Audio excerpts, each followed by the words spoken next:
So as we're going into the new year, why don't we just go on and review this new old thing, so to speak.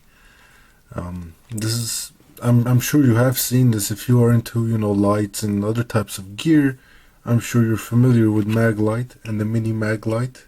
That's the one that's powered by these two AAAs. It's a very common light. Nothing new there, right? Why would you want to be watching a review on that? Well, I saw this in a Home Depot nearby, and the one thing that stuck out to me was that it said 100 lumens. Now, I'm sure you know that these have LED lights, and these aren't those little krypton bulbs that we were used to before. These LED bulbs can put out a good amount of lumens, especially the ones that come from, I think they're mostly Chinese made, the Cree ones you see often.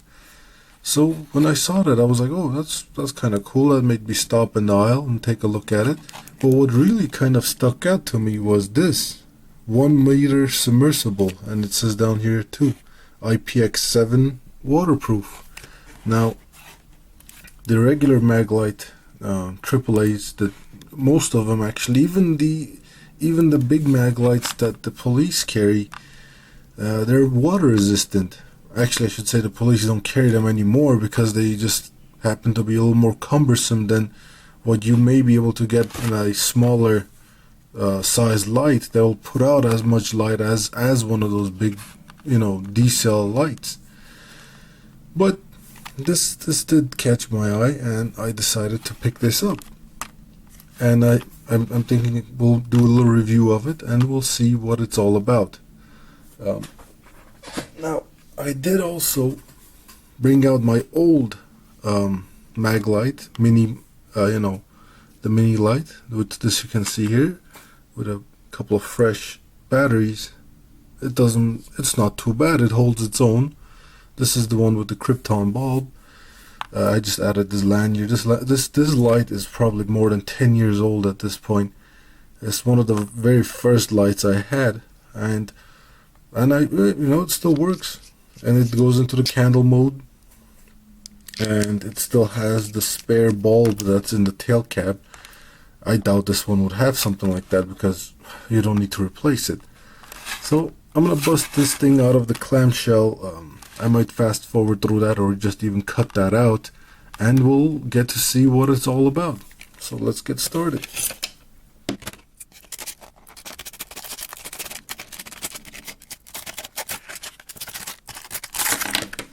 Oh, there it goes.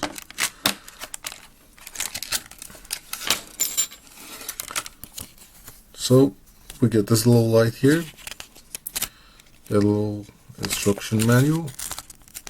Oh, it's tearing on me. Nothing we haven't seen, eh? Just a little simple anatomy of the light. There we go. Just take a look through there. You've seen this. We all know what it's all about. Light, and you just get 3 different languages of the same old deal. Now, this too can also do the candle mode. And let me see if I can find that picture. Oh, it's not here. I'll just demonstrate it myself. Anyways, let's just take a look, and let's look at them head to head. Yep. Side to side, they're about the same height. Yep, same height. And that's interesting. Now they did put the serial number here on the side. See if I can get the camera to focus on it. I can't. But yeah, that's there, and this one doesn't seem to have that. Interesting. What else does it say? The bezel says Maglite instruments. Okay, pretty standard stuff. Says the same thing here. But although this seems to be acid etched and they laser engraved this, I think it looks laser engraved at least. Anyways, let's pop those batteries in here. Getting a little impatient. Okay. Yeah, as I suspected, the tail cap has no spare. Let's put these in. Put that in there.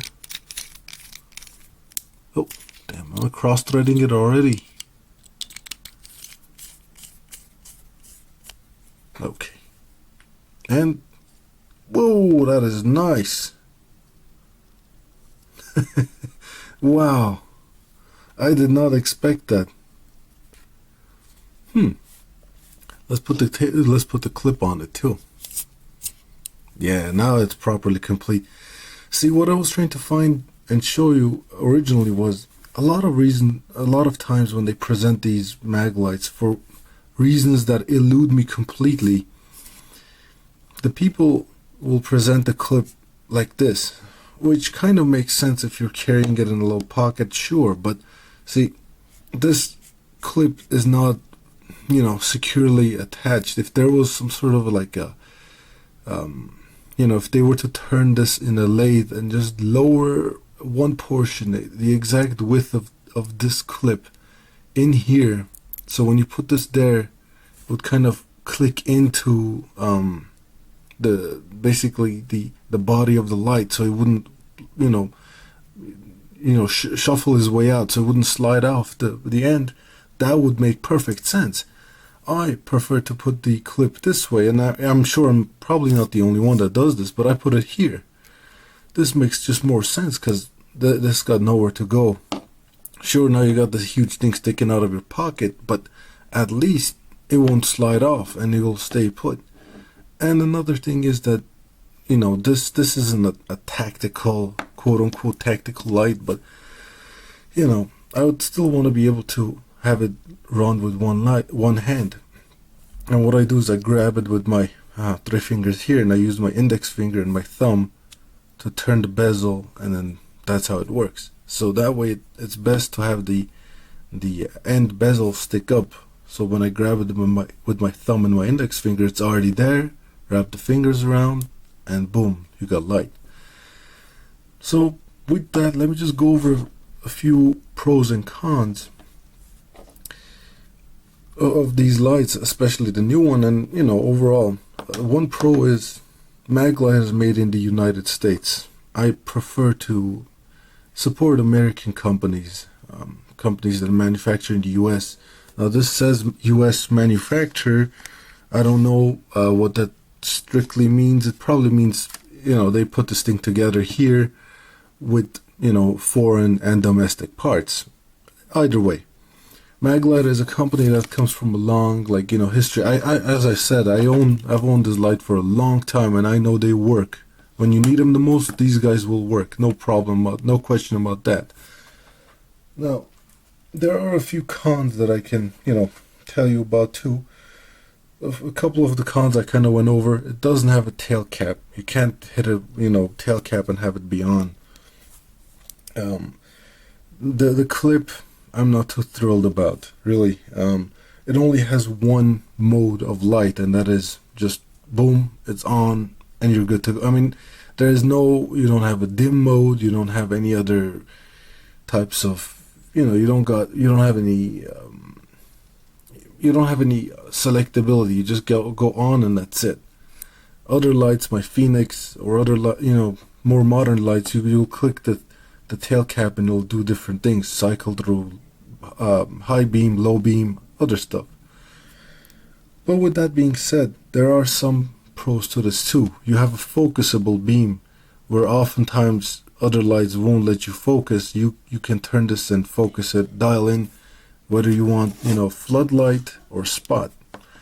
This added submersibility is a pretty cool thing that it has, and also you can put it into that candle mode, which is really nice. You can light up a room with this, basically. One other thing that these AAA lights do that I like a lot is their batteries are common. You don't have to buy a special battery or worry about recharging them. If you don't have batteries for it, well, you can just go to the next gas station, wherever, grocery store, and buy a couple more, put them in, you're good to go. With that, before I show some of the test footage of this, I just wanted to kind of go into closing and tell you what use this light would have, and I would think this is a good backup light. Not backup, although you could use it as a backup where you carry a main light and you have this as literally a backup with you all the time. That I think would get a little too heavy. What I mean as a backup light is you can't always carry a big bulky light. This is pretty lightweight.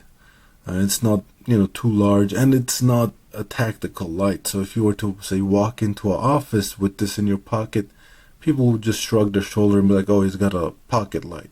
If you were to go into an office with like one of those tactical strike bezel, and especially if it's got some sort of weapon branding on it, I don't want to put out any brand names, but people will look at that and go, why do you have that? Even though, if you ask me, that's none of their business really. This is kind of the inconspicuous light you can have with you and no one will ask you why you have it, which is great. This is also good for travelers. As I said, AAA batteries are really, really common. You just could go anywhere and buy it.